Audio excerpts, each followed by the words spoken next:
Welcome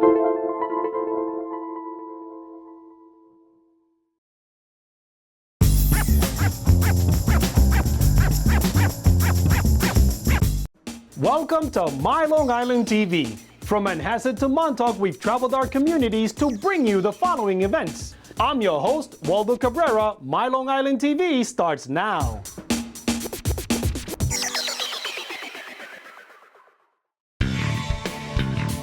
At the Book Revue in Huntington, the lovable and often controversial former New York Met Lenny Dykstra held a book signing event, and his diehard fans came out to support. Well, Dykstra has been my favorite since I was in 6th grade. I used to have stationery that said I love Lenny Dykstra, posters all over my room. I've always loved him and worshipped him, and he was just, my dad used to say you can never get through a first inning without his jersey being, messed up. Like my shirt says, there will never be another Lenny Dykstra. I was a number 4 until I became a pitcher, and they told me I couldn't use it anymore. And even my dog is named Lenny, after Lenny Dykstra. We absolutely idolize him. I realized very early on that the business of baseball is entertainment. Like we put people in seats. I mean, not at the same level you do as actors, but it's still, if you think about it, I mean, 30,000-40,000 people show up a night, so that's pretty that's the driving force there. It's definitely a book about a baseball player, but it's not a book about baseball. It's really about a life that was lived beyond reality, and so I bring the readers inside a world that is unattainable, and so for me to even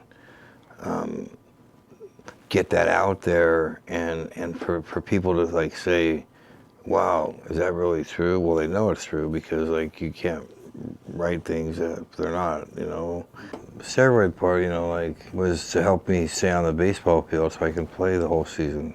I'm not, physically built or qualified to last 7 months. Well, steroids it's not a mind-altering drug, I mean, there's no buzz from it. I mean, it's just purely to help you get stronger. Let's put it this way, I don't really recommend anyone else doing it.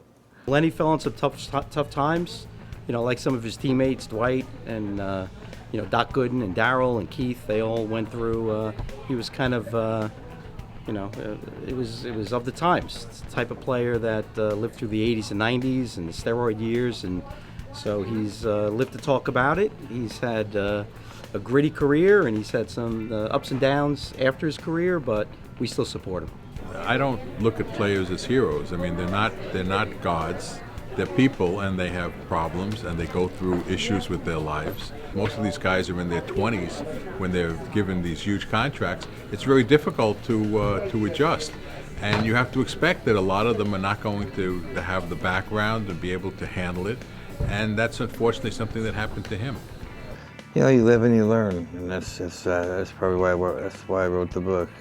Maybe people can learn some of my mistakes, but I mean, the key thing is it's just about, being honest and getting it all out there. Because they won't be disappointed. It's a good book.